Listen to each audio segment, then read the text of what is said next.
Welcome to the Core Growth Show, the podcast where we aim to educate, share, and inspire you to grow, lead with purpose, and make a real impact. With your host, Gary Wallace. Hi, everybody. Welcome back to the Core Growth Show. I have an amazing guest the whole way down there in Cork and Martin. Martin is a play expert, let's call you that.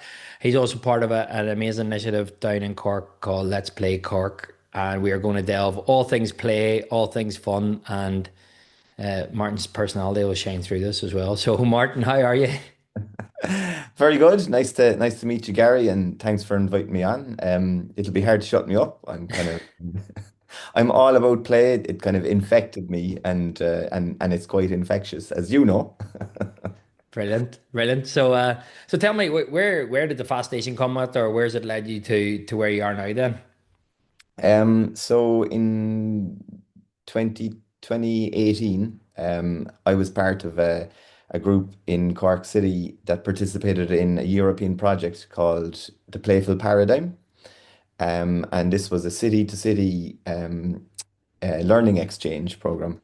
And so we were completely new to the whole idea of play as a tool, play as something that can help, kind of change society, include people. So yeah, I would have been a complete novice in understanding that play had any other value than when I was a kid or seeing my own kids playing as well. So yeah, we went on a journey. We visited examples of how play can be manifest itself in cities around Europe. And then we were challenged to try and see if we could replicate some of those activities in Cork with zero budget. That's it. That's a great point there. Then Zero just budget. coming in. But the funding was to allow us to travel and to meet and to learn, but there was zero funding in realizing any of the projects and we were only asked to, here's examples. Can you make this work in Cork? And of course, the first thing was like, how can we do anything? We've got no funding. My background at the time, I was in the arts. I was the business development manager with Cork Opera House. So the arts is somewhere that's well used to being underfunded and being resourceful with what we have.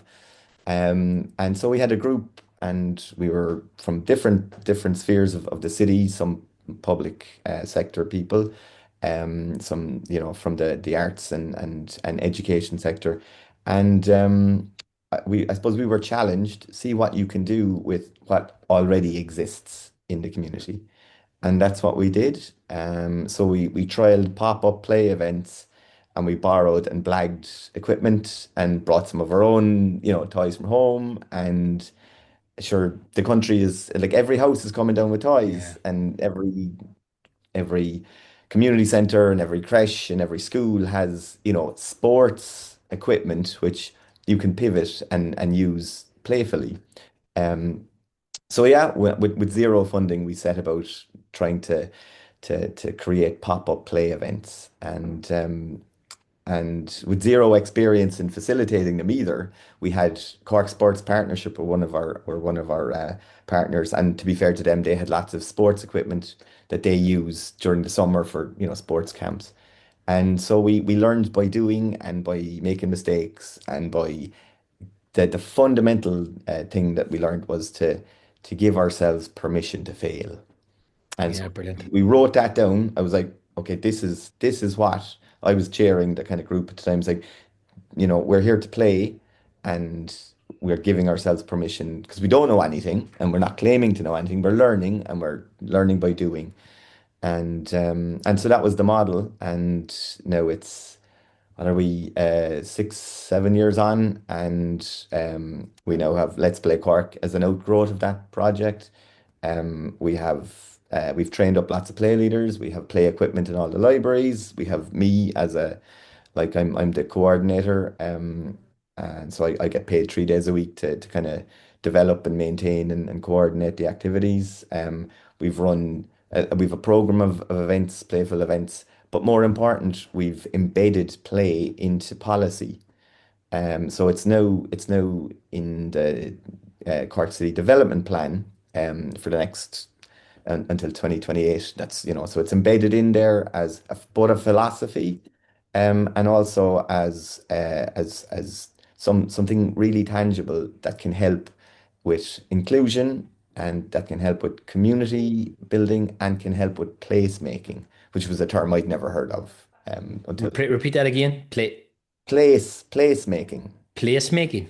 Placemaking. So if you go into, I think you're up in, did you say in Tyrone? So Yes, yes. what's the biggest town that's near you with a council? Oma, Oma. say. So Yeah. like Oma will definitely, like, so there'll be planners in the Oma council who, and the word placemaking, they'll know exactly what you're talking about. The ordinary, Martin or Gary or Jane in the street won't have heard of placemaking, but it's a process, a community orientated process to help uh, developments that are going to happen in the public domain and to help it with engagement and to help inform them and make them better for the community. So it's turning a space into a place. So you Okay. can build a new community center, and can be all shiny and have all the equipment. But unless the community feel included, unless there's ways for them to actually access it, unless it's delivering something of value to them, then it's just a facility plonked in the middle of, they might have had a green space, or they might have had, a hard surface where ball was kicked on, or they might have, whatever. So this placemaking is a philosophy and a way of working that's been codified. It came from America, and it's now the buzzword in terms of community engaged Brilliant. development. So we learned about this when we were on our EU project, and then we started wondering, what if we took a playful approach to placemaking? And so we use play as a hook to explain, and so we've been experimenting with that in Cork for a couple of years, and it's going well because it's building a bridge between the planning and development functions of the city council and the Yeah. community, you know. So have you got an example of that? So that could be some sort of landmark, or Yeah, what, how did yeah, you yeah, put that yeah. into play? So one of the very first, and again, serendipity and luck, and the very first pop-up play street we did. Are you a GA man? Like, would I you be in? am, yes, Yeah, yeah, yes. yeah. Do you know that Cork is anyway? Cork and Tyrone now, and I don't know where are they I'm playing telling you, actually. we did. There won't be any playing that day. There'll No, be they're Pitchfork can everything and be out there. You go. exactly. We see a Martin So, with a red flare. Uh, so Páirc Uí Chaoimh is located on right on the riverfront in Cork, and there used to be a public road in front of it that led to quite an affluent area. It was built on a Victorian flood defence, so it was a small narrow road that people used to get down past the stadium, and there's quite an affluent area at the end called Blackrock. Reggie from Blackrock. yes, yes, the rugby area. Yeah, yeah. And football too. But the point is, you had this beautiful waterfront location that people walked every weekend, but a narrow footpath and a narrow road that cars just kind of zoomed up and down. And they had no playground down there. And when we started on this EU project, we were looking for somewhere to trial, a pop-up play event. And there was the community had a fundraising group to try and get a playground for Blackrock. So they approached us thinking we might help them with funding to get a playground. And we kind of said to them, we don't have any money, but why don't we look at somewhere down there where we can trial a pop-up playground? So we chose that road because it was flat. Lots of people went there anyway. It was a public space because we were challenged to do it in a public place. And so we opened up their road to play by closing it to traffic. Because the first thing we were told was, you can't close, if you close the road now, be all up in arms, and you have to get permit from the council and blah blah blah. So again, taking that playful mindset approach, and kind of we played with words, and we said, no, no, no, the road is open for play. Yeah. Nobody had ever heard of that, and they were like, what you mean? So we had people on either end. We did it for 4 consecutive Sundays for 2 hours. And we called it, it was in October. It was like an urban October initiative, some kind of thing. Yeah. That this road is now open for play. And so we put barriers across it with people in high vises, and cars would come up and they'd be like, "Arr, I'm on it." And like, oh, sorry, you can't. It's open for play. And because it didn't make any sense to them, and we were like, look, sure, it's full of people having fun anyway. So it kind of it Brilliant. diffused the natural argument of we're not closing anything, you know. Yes. Playing with words was and playing with ideas is something that we've been experimenting with. Love it. And then, so we ran that for 4 Sundays, and more people came, and we had a small, but we had a tug of war. We had, we had some giant Jenga blocks. We whatever we could scrabble from ourselves and sports partnership. We didn't have any, formal play equipment. And then people started bringing their own balls and scooters and their own equipment and playing on the street, and so it was really successful. And then we stopped it, we shut it down. And then COVID came along, and we had proved to Cork City Council, because they were a partner in our group, that this space had a much bigger amenity value than just a road. And so when social distancing became a thing, that was the first space in Cork that was temporarily closed for 6 months to allow people to exercise and play outside, because Brilliant. it's away from houses. It's by the sea. There's loads of green, and there's lots of space. And there was a big empty park behind it, um, and so more and more people came, and then we ran a placemaking study because we were studying it. We used that as an example. So we ran a placemaking study on what other possibilities might be there, and we came up with this idea of a linear park, Okay. opposed to your traditional, green space with like fences around it. And Yeah, yeah, of course, yeah. yeah, and we are like, well, this is a linear park. Of course, right now it's just a road, but imagine this as a linear park. I'm like, oh yeah. And then there was, footpath on either side, and there was only 2 points in the whole 2 kilometer stretch that you could actually get down if you were on a wheelchair or on a scooter or whatever. So like, so we brought in some people and consulted, with accessibility experts, and they're like, well, if you made this one level surface, then you've now opened up a huge space and lots of activities, multi-use can happen on. So, Cork City Council were looking at a master plan for recreation for that area. So we were able to feed into that and show them that this now, as well as the kind of green space behind the road, that this could form a linear park that connected into the more traditional park that they were about to develop behind. And so, like, we were able to take an idea and then workshop it, try it out. Then, it got temporarily pedestrianized. Now it's completely pedestrianized, and they were able to access more money. So there was 1.2 million spent on that piece of land, and now we have. Brilliant. The next time you're down to see Tyrone lose against Cork, you can have a good time afterwards, because we have this amazing natural playground behind it, and we have this linear park in front of it. And the Brilliant. amount of people using it's staggering. Like it's genuinely something I'm really proud of for our Well, city. yeah. Build it and they will come. So essentially what you did you raise the road to the level of the curb? So all pure pedestrian or no Yeah, access and, to and it's cars, all just one pure play? surface. It's all one surface. There's no more cars allowed down there. Yeah. There's better seating arrangement. They've opened up areas to allow, places for people to stop and gather. And then there's more permeability into the park, which was redeveloped behind it. And then we kind of we were talking about nature-based play, and just guiding the consultants so that they now had more ideas, more sources, more I suppose perspectives, Yeah. rather than just doing what they would normally do, and so it's genuinely something that's really impressive, and there's nothing like it anywhere else so far, like, Brilliant. So yeah, essentially you played with the play idea we and that's played what with it the came. space, Yeah. and we tried things, and we repeated it, Amazing. and then we built relationships with I suppose, people we normally wouldn't have, like planners and engineers and consultants.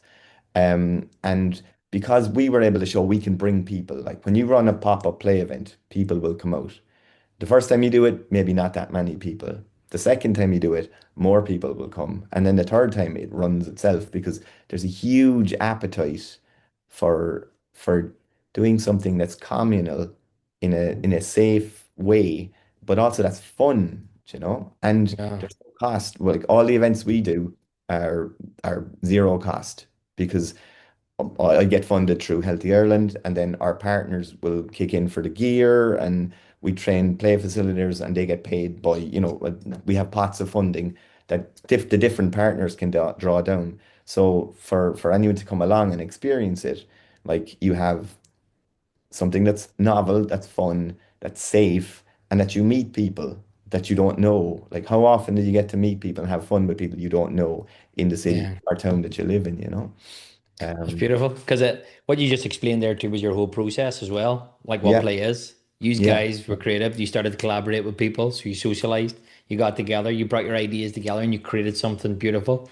Pick two 4-year-olds together who've never met, who have this equipment to create something, who try new things, who fail at it, who try yeah, something else, and then come up with this cool, weird idea where their zombies and Star Wars come together. It's like yeah. fantastic. Like we never think of that.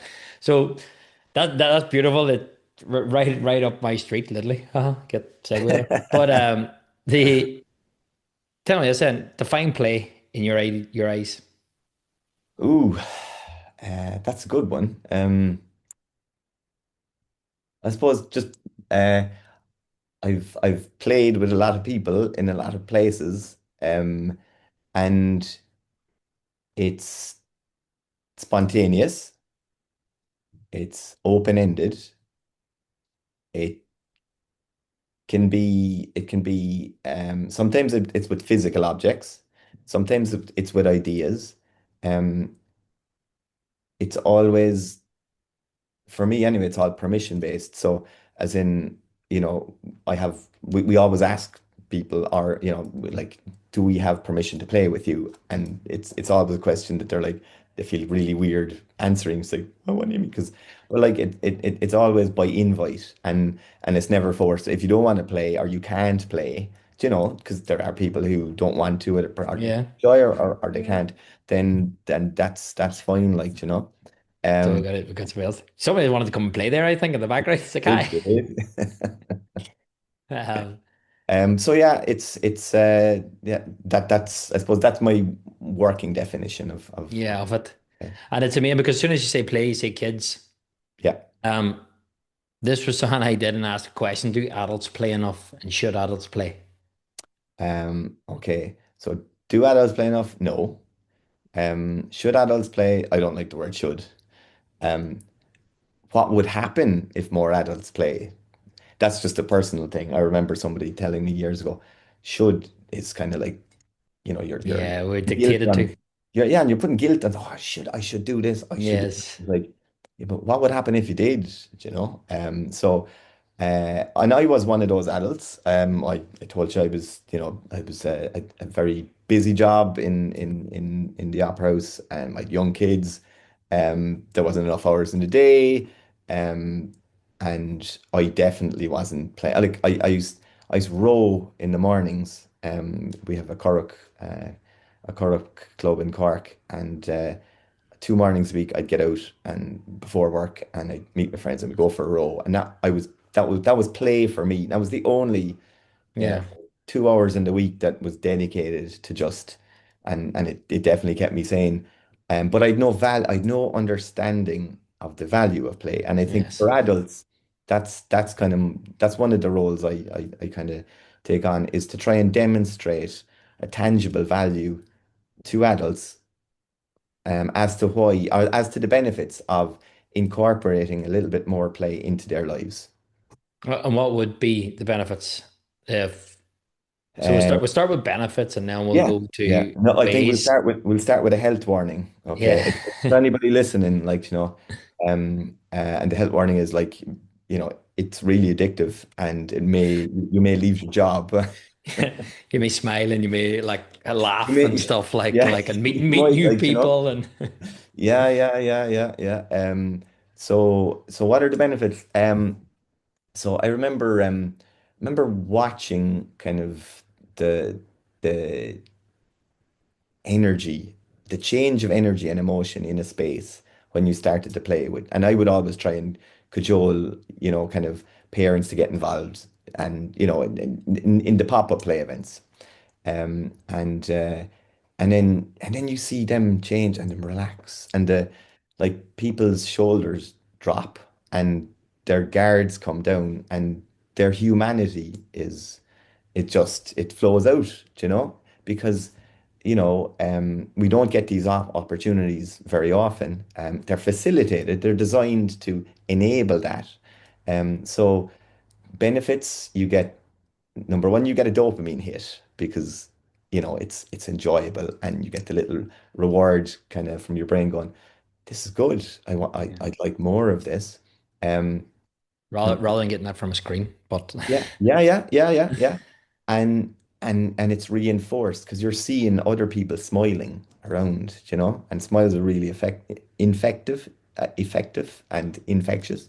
And you get to meet people, you get to have conversations and meet people you don't normally meet. yeah, Number two is creativity. So I was trying to understand why is this so successful without, low budget, um, there's no we're not directing anybody. Why is there an app? Why does it always work when we do it? It doesn't matter if there's 10 people or 100 people. It's the same magic all the time. What is it with this? And I have a background in science, so I started digging through like scientific literature just to see has anybody studied this. And sure, of course, it turns out people have been studying this, and there's books that are written about it, and academic papers from various different perspectives. But it comes down to I suppose it comes down to boiling it down. If you study, or sorry, if you play, whatever play is for you. um, and for half an hour a week minimum, and it has to be half an hour in one session, not 5 minutes a day. If you play for half an hour and it's not risky. So what is not play? If I'm playing poker with you and we've got a 50 quid a hand game, that's not play. That's risk. And if there's risk involved, it's not playful because there's a little bit of stress and then cortisol gets released, which is the opposite to dopamine. When you have cortisol, you're now looking backwards in time. How do I get around this? How do we get out of this yeah. hole? But fight or flight kind of mode more Yeah, so like yeah, yeah, yeah. So that's not playful. That's stress of some sort. You can deal with it. So once it's play, it's whatever is playful for you. Um, and once you've done it for half an hour, you cross this threshold in your brain chemistry, and the prefrontal cortex, which is what everybody has, it separates us from our nearest ape cousins. That part of your brain lights up, and it has to be half an hour. Anything less, they've done the studies, doesn't work. After half an hour of that, you have the ability to make free associations, novel ideas. So remember back, like, what did you play as when you were like 7 or 8, like 5, 6, 7? What was play for you? wow. Herbsy, lamppost 1, 2, 3, scheming gardens, jumping fences, like yeah, like And all that. and when you're doing that, like you can suddenly pivot a game and add a new element to it with your friends, and they'll all follow along with you because you're in that zone. And so the the question was, why is play evident at all stages of life? Okay, because you can see playful adults. Um, why do we still have it? It's also found in other social animals. Spiders, who knew it, were playful. Rats, really playful. These have all been studied in labs. So all social creatures have this need and also um, brain wiring that rewards when they play. It's very obvious when they're kids or juvenile states like puppies, they're always playing. but it's there. So why evolutionary? It must have a purpose, because if it didn't, it would have been dropped, do you know? And it's this ability for free association that, Yeah. and that's how it manifests itself in humans. We are at our most creative when that brain switch has tripped, and it takes a half an hour to get into it. It's like warming up at a gym, or it's like if you're playing soccer or hurling, or you're dancing. You need to warm up, and then once you've warmed up the muscles, you're way more responsive. It's the same with our brain when it comes to play, because it's an activity many of us haven't done since we were young, or we associate with playing video games. It's a form of play, not going to argue Yeah. with that. But in terms of kind of more pure play, where it's video games are not open-ended. You're going through a scenario that's already It's been defined. gamified for Yeah, totally on it's that. Like, gamified. So the, that for me would be a distinction. yeah. Whereas playing cards, there's so many things that can happen. You've no idea. Do you know what I mean? And if you're only playing for a couple of pence, or you're playing Uno or whatever, like, or you're playing chess, or playing the tin whistle, or like, there's so many variants when you're playing with somebody else than something that's gamified. And it can change depending on your mood, or what, or the experience you had before you walked in the room, or a Yes. remembered experience that you've had while you're playing. But once you've crossed that threshold of half an hour, your brain will make free associations on its own without you directing it. And it can drag up things from the past and go, oh, what if we did this now? Or it can spot, like, a bottle, or a coaster, and go, do you know what'd be cool now if? And everybody else will automatically buy into that you're playing with, if they're in that state. So you have this free association mode that people have opted into, and Yes. it goes any which way, That's Brilliant. Because that's the number that, one benefit of play, is yeah. is novel ideas and creativity. For me, anyway, that's Yeah, again, I was reading up with kind of on it, like, because one of the things we should let our children do is get bored, because with in the stage of that boredom, and it's even probably before that stage, the default mode yeah, network, so it's part of the brain that switches on whenever we're daydreaming and thing, where it curbs creativity. Whereas we're so used to a society where everything is instant. If a child is bored, it's like throw a screen in front of them, mm, where you're not given the opportunity. And like a lot of the work we do with school is where we're bringing in the physical side, yeah, and so on that, along with the studies, where once they hit 20 minutes of vigorous activity, so they're past 60% of their maximum heart rate, it releases, yeah, you got your dopamine, serotonin, but a protein called BDNF in the brain. So what it does, it actually, again, the prefrontal cortex and the hippocampus, but it actually sets up for learning. So we relate it really. to Wow. academic study. So it's a protein released in the brain, and what it does, it's best described as miracle growth for the brain After 20 minutes. after 20 minutes of vigorous activity. So anything past 60% of your maximum heart rate. And research has been done on it actually, where it's actually more effective if not only that, but you bring in, say they did it in mixed martial arts, where not only were you being physically active, you were actually engaging parts of the brain where you had to think, cognitive thinking, to say, right, well, if he grabs me here, I'm there, I'm reacting, I'm moving. And it's like what you said too. Like, I always use that example, and I'm talking about play and talking about movement. We're designed to move.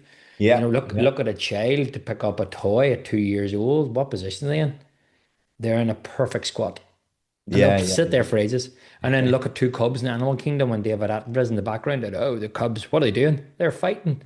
You yeah, know, yeah, look, yeah, I love that. I haven't found any research really in it, but I'd love to do research based on siblings and their overall development, including physical, where the younger sibling in the household actually has a huge development, because they're going to be exposed to fighting, to rough and yeah, yeah, tumble, yeah, yeah, to because yeah. it's nature. It's It just is. what we're designed to do. Yeah, yeah, So yeah, yeah, yeah, yeah. it's brilliant that, but people, do you feel people need to be aware of this stuff, as a side caveat? Maybe there's certain people who are literal or left or right brain thinking. If you're left brain thinking, you're like, well, if you play, would actually increase X, Y, and Z. You go, oh, well, I'll do that. Whereas you've right brain thinking going, play, okay, let's go. Yeah, Let's yeah, see how we yeah, could be yeah, creative. yeah. So whereas maybe we do have to have a level of awareness of what play is for certain people and demographic, and then just setting up the chance for them to do that on the other side. So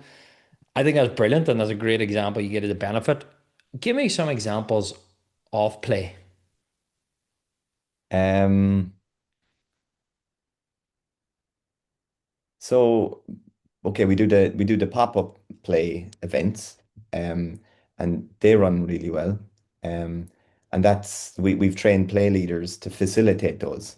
And but it's like the way I see it is like we choose a space where so there's certain amount of parameters. There's certain amount of like for play to happen well, okay, no matter what it is, it needs to be a place where people are comfortable, they feel safe, and some way of getting them to drop their self-consciousness. Okay. So have you ever danced outside in the public? Yes, Okay. As a many man. times, many times. I love that. I'm not gonna. I Brilliant. I I love it. That's because that's a rare thing to see or do. Yeah, Um, Recently I did an event, so I also run events in Skibbereen as part of Let's Play Skibbereen. And so for National Bike Week,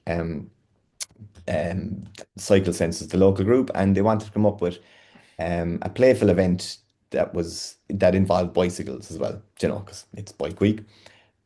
So I came up with this idea called Pedals on the Dance Floor.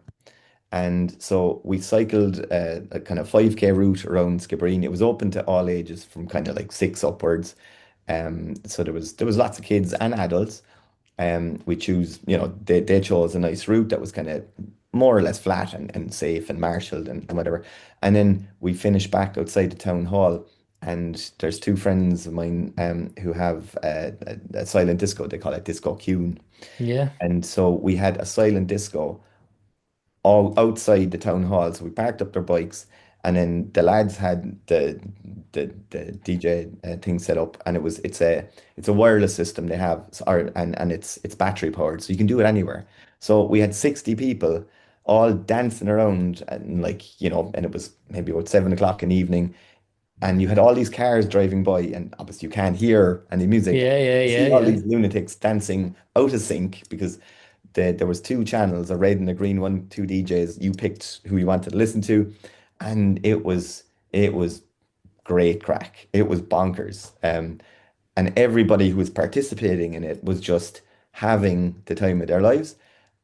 And everybody driving by was just going, "What are they on? Like what? Like Yeah, yeah, yeah. didn't make any sense. They could see, headsets, but they couldn't hear anything other than people singing badly maybe or jumping around. And so that was a really playful event that we did. So I love adding novelty into That's play as brilliant. well. And I love dancing too. And so um one of the side projects I do then is to kind of reclaim kind of Cayley dancing for everyone. So I have a project called the Cracked Cayley, CRAIC. Yeah. It's just about so I invent novel Cayley dances basically. I call myself a Cayleyographer just to sound arty and posh and everything. Yeah, so I run events like that. Nearly always outdoors as well because Yeah. it's so much more liberating to do this outdoors with other people, and you've access to nature and the sky and air, and it's fresher. And what you said earlier about us being designed to move, um there's a magic that happens when you get people dancing together, um, Hmm. in to live music in a public space. And the energy just between the dancers and the musicians just goes round and round and just amplifies. And yeah, for me, dancing is play as well. Yeah. And again, I suppose like that's all brilliant in that community setting. And even at home there, I remember the podcast with OT, and she put the idea in my head, and I would do it that, you know, whenever my son, he's 2.5 now, my youngest, whenever he comes back in from childcare, I'm fortunate enough I can work from home. And as soon as he comes in, it's straight outside. And Yeah. for me, that's our play. And that could be anything. It could be Anything. taking the bike up the hill. It could be So it doesn't matter what it is. And I always say it like, set up your opportunities for play even in your own home. So do you always have to have the footballs hiding away? When Conlon was younger, he got the stage now where he can actually strike the ball and it actually goes, he strikes it too hard now. So we have to use a softer ball. We leave stuff out. It's there. It's the creativity. And yes, it's easier when you have a child, but for me, I remember doing a few initiatives where I like we did one there recently, tag every day in May. Oh yeah, yeah, So we released a tag game every day in May, just on our socials for people to yeah. try. And I went out on the street one day, just in one of the local towns. I just played tag with random people. I just went up and just tag your it. And people were like, what? And you had four or five maybe chase me and whatever. And like, high five, buddy. Well, what was that about? I don't know. We'll see you later. Bye bye. And that was that. So that was a way of doing it. But I remember I did like movement in May as well, move every day in May. And I got people, just friends and families to come for a walk with me, do whatever. And I finished the day off, finished it off actually, and I did like this dance on my own and recorded it and just put it Yeah, out yeah. there. And it's just like, that's play, how many, and hopefully people do, but how many people have just turned the radio on or turned their favorite song on, dropped everything and just danced on your kitchen floor? For me, That's a that's great point. play. Yeah, yeah. That's play. And it's infectious. I think it was a video, where how a mob starts, and it was this guy in a festival somewhere, and the video was on him, and he was in this hill on his own, and he was giving it stacks, didn't care. One person joined him, two people joined him, 10 people join him, Mm. 20 people join him, and as you said, it's that infectiousness when we come to this place together and we Yeah, build this crowd that you don't know what it could create. So yeah, yeah, yeah. it's beautiful, and I think that's the thing where as soon as you mention play, you think kids and you think toy room and you think, that's it. Yeah, yeah. Like And as and you was, that is one definition, but I yeah, suppose what you and I both know is it's way more than that. And it's helping people just rediscover that, rediscover yeah. that. Because I Um was actually I've seen it here in this one. So this was a book. It would link a little bit to play, but it's built to move. Kelly Starlett. But mm, he actually does these 10 tests where it's like to see where you're at. So it's like crossing your legs, sitting down, getting back up to see where you're going. But he gives them things about working on your balance. And oh he's like, yeah, yeah. have things sitting outside where you balance. And then I started to think too, like, play is walking along. And like I started doing my youngest now, where we walk along the curb, trying to balance along the Yeah, curb. yeah, Or yeah, if you yeah. see a wall, jump on the wall and walk Yeah, yeah, across it. yeah, yeah. You know, that's play, that's movement, that's spontaneous. Mm, So the initiatives and stuff you're doing, as I said, we're going to be running. We're running the first one whenever this podcast release may already been done, but on the 27th of June, we're just hosting a free play session. But like yourself, yes, I've coached now for 20 plus years. I've set it up as a business, and it is and funny segue from that, but essentially we're setting this up down in Castle there. Come along, check our socials, turn up and just have fun. But we we would run our summer camps and we would have our lesson plans done for our coaches. So when they come, the yeah. coaches maybe coming in part-time, whatever, video links of everything coaches get to do. There's themes, there's this. But every time after lunch, we give the children free play. So rules are there's no real rules. It's just like make sure you can involve people. If you want to play on your own, that's fine. But make sure you include people, but come up with Mm, something cool, cool idea. yeah. And then so, but a lot of time we will use that idea then to play with everybody. So Yeah, yeah, yeah, so yeah, kids are yeah. far more creative than us. But Yeah, it was interesting definitely. when we did like feedback, with the kids and did like video testimonials or whatever. It was like, what's your favorite part of Core Kids? They're like free play, free play, free play. We're like, whoa, there's a theme. Hmm. Listen to the kids. It was an opportunity when we just stepped back as coaches and observed and make sure, oh, okay, buddy, that's a bit unsafe. So pull back a little Yeah, bit. yeah, Love, yeah, yeah, but yeah. some things we would always teach too is checking your language. Like rightly so, we're saying to me, should where Yeah. even when a child does that, so we would play games and my thing is when I'm coaching, be just ask really good questions. That's what makes a good coach. So when I'm playing a game, it's like, how can we do this better? Is another way. Mm. And a child could come up with something. And even the language for them, the creativity, rather and if it's left field, I go with it. Yeah, But what yeah. do you mean? Let's talk through it. Where I go, and if it is becomes unsafe, it's say like, well, what do you think would happen? Blah blah. I go, maybe. I said, but you know what? I love your thinking. Keep coming with those ideas. That's high five, buddy, and getting that. So rather than saying, "Oh no, look, that might be a wee bit too thing, so we'll not do that," then that judge went, "I'm not going to speak again. This Yeah, was yeah, crap." yeah, They have a yeah. negative experience to it, where I love the fact that you use the word creativity, and that's especially with the world of AI, especially where we're going and leaning into AI. Yeah, yeah, yeah, One of the yeah. things we need to do is creativity, and if Yeah, because play it's helps our something it doesn't creativity, have. Like, yeah, yeah, yeah, yeah. play creates it, and you literally the arts, like you were saying there too about that 30 minutes, and some of my best ideas come when I'm out for a run. Yeah, yeah, because you're not actively worrying about things like it's Yeah, you're in that um flow state. here's a cool piece of so two things. First is that once again quoting science by somebody else, um but when that open when you've opened up that prefrontal cortex after half an hour, it stays open for the next 24 to 48 hours. Wow. So you get the benefit of play as you're playing, and you know that you're feeling better, but you get the mental agility, which is happening subconsciously beyond that. Like, so there's a huge halo effect, like for 48 hours beyond the moment of it, and that's why ideas will come afterwards too, or may. It doesn't happen always, but Yeah, but you're setting yourself up better for it, exactly, like exactly. Yeah, yeah. and it's interesting even that study as well too. A lot of that research in the BDNF production, it Hmm. lasts actually for up to 2 to 4 hours. So when I do it in a school setting, I was like, when's the best time to get our kids active? Like Yeah, morning, brilliant. Let's get yeah, them moving first thing in the morning at a level where they're going to be set up to make, because if it's your prefrontal cortex, you're going to make better decisions. yeah, You're going to yeah, be more open, more focused, you're ready to yeah, learn. And then with your hippocampus, you'll store short and long-term memory a lot better. yeah, yeah, So the benefits and it's amazing because I very come with the physical hat on, a lot in the movement, but the fact of even sitting down and playing one game which was yeah. brilliant was it was with skiing. It was an Italian guy got it in this. It was a rep.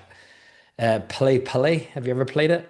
I think I know I've been looking for it. I think I've played it once with a friend of mine. Go on, tell me about it again. So there's 1 to 50 or 1 to 54 of the Yeah. numbers. Everybody gets the cards dealt out.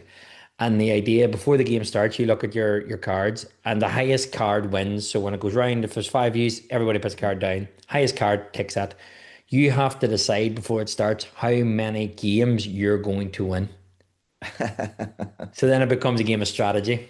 So Yeah, you yeah, might have five or six high cards, low cards, whatever, and everybody has to get that. If you go below or over what you yeah, said, you get a chili. So if you said two and you ended up getting four, you get two. You win 4 rounds, you get two chilies, yeah, and it yeah. becomes a pure game of strategy. But we were away skiing. Then I was very fortunate. Went a few times skiing. I went with a group of friends and I brought it. Like we're in our 40s now and well too, but we were literally going out for dinner and coming back going, do you fancy playing Pili Pili? And they're like, yeah, yeah, let's go. We were sitting up all night. And I was like, how many did you say you were getting? How many do you have left? What do you have? Yeah, And the crack yeah. and the thought. And it was just, and then I introduced it to my family. It was actually my nephew and niece's Holy Communion.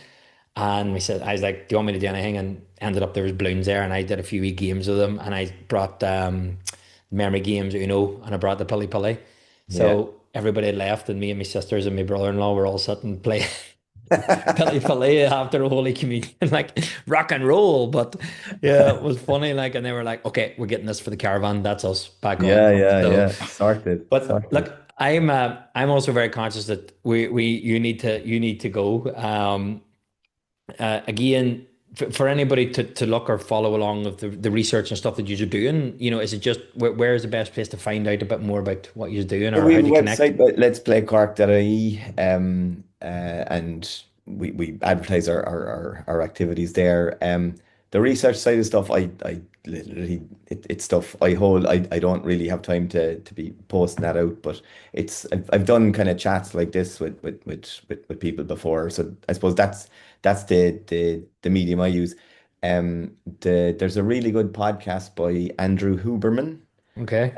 and it's all about play. And he basically does all the reading through all the scientific journals and papers, and then just kind of extrapolates it out.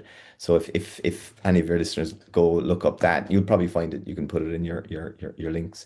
That's a really good one. And then let's have a chat again next year. There's a guy, an Italian lad as well, that I've been doing a little bit of collaboration with, and he's actually doing his PhD on play and creativity. And so he was down in Cork last weekend, finishing off his last kind of bits of field research, and he'll be publishing in September of this year. Brilliant. And so he looks at play as an ecosystem that supports the tree of creativity, which is a lovely little visual to thing. So I called it artistry. So here's a little Oh, wow. so that's summarizing his whole PhD in one drawing. But yeah, I'm kind of looking forward to reading that because he's spent obviously a couple of years researching. He was Brilliant. based in Dublin last year, and he came down to Cork to a few of our events, and so we've been back and forth. But yeah, yeah, I'm really looking forward to reading his research in that because it's something I suppose we've had chats with. And it obviously resonates with you as well. You know, it wasn't something new when I mentioned it to you. But yeah, that'd be my takeaway from this conversation. The more you play, the more creative you get at any age. At any age. Yeah, that's key. That's key. It brings in the whole physical literacy piece, where we're looking to keep, physically active for the rest of our Yeah, life and whatever yeah. form or modality that comes in, Yeah. and all the benefits that come with it. So, Martin, I want to appreciate your time. I respect it as Not about well it, Gary. too, because you do Yeah. need to get off. You don't want to mix that Cork traffic with all them throwing people come down your way. So look, thank you for joining me on this show, guys. Again, reach out to Martin, reach out to myself if you are interested in setting up, getting involved, or coming along to anything. We just want to connect and let everybody play. So, Martin, Exactly. thank you so much. Really appreciate it. On that, and And hopefully get to see you in person at the end of the month. That'd be cool. brilliant. Speak soon, everybody. Cheerio. Bye Bye. bye.